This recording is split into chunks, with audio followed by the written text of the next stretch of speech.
Hi అండి, welcome back to my channel. ఎలా ఉన్నారు? అందరూ బాగున్నారా? ఈరోజు రెసిపీ వచ్చేసి వెజిటేబుల్ బిర్యానీ అండి. రొటీన్గా చేస్తుంటే పిల్లలు తినట్లేదు. సరేలే ఈసారి కొంచెం గ్రేవీ కన్సిస్టెన్సీలో అలా ట్రై చేద్దామని చెప్పి చేశాను. మామూలు బిర్యానీ రెసిపీలానే ఉంటుంది, వెజిటేబుల్ బిర్యానీ లాగానే. ముందుగా ప్యాన్లో ఆయిల్ వేసుకొని రా మసాలాస్ ఉంటాయి కదండి, బిర్యానీ మసాలాస్ అన్నీ వేసుకొని పచ్చిమిర్చి ఆనియన్ వేసుకొని బాగా వేయించుకోవాలి. చూసారు కదా, ఈ విధంగా కుక్ అయిన తర్వాత అల్లం వెల్లుల్లి పేస్ట్ కూడా వేసి బాగా కుక్ చేయాలి.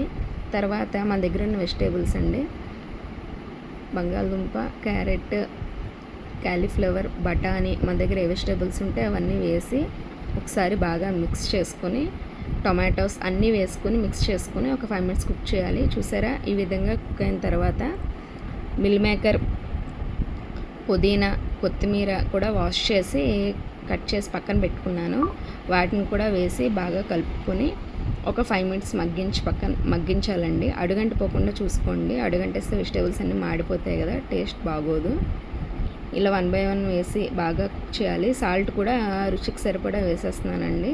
వేసేస్తే కొంచెం త్వరగా కుక్ అయిపోతుంది అనమాట. ఎందుకంటే 70% కుక్ అయ్యి కాబట్టి వెజిటేబుల్స్ ఇప్పుడు మనం సాల్ట్ వేసినా పర్వాలేదు. వేసి మొత్తం కలిపేసి ఒక 3 to 5 minutes కుక్ చేసుకోవాలి. లో ఫ్లేమ్లో పెట్టుకొని కుక్ చేసుకోవాలి.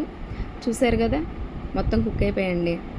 ఈ విధంగా కుక్ అయిన తర్వాత ఒకసారి బాగా కలుపుకొని ఇప్పుడు మసాలాస్ అన్నీ వేసుకుందామండి.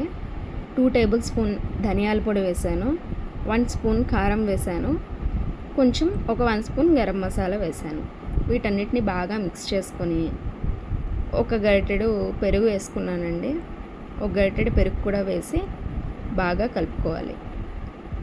మసాలాస్ అన్నీ ముందు ఆ గ్రేవీకి పట్టించిన తర్వాత పెరుగు వేసుకున్నాను. ఒక గరిటెడు పెరుగు వేసుకుని బాగా మిక్స్ చేసుకొని బాస్మతి రైస్ నేను ముందుగా నానబెట్టి పక్కన పెట్టానండి ఒక 1/2 hour. కొన్ని క్లిప్పింగ్స్ మిస్ అయ్యాయి, బట్ వాయిస్ ఓవర్లో చెప్తున్నాను.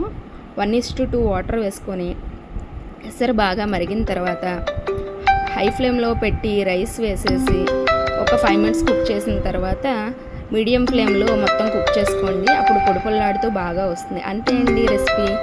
చూసారా ఎంత బాగా వచ్చిందో. మీరు కూడా ఈ రెసిపీని ట్రై చేసి మీకు ఎలా కుదిరిందో కామెంట్ సెక్షన్లో నాకు చెప్పడం మాత్రం మర్చిపోకండి.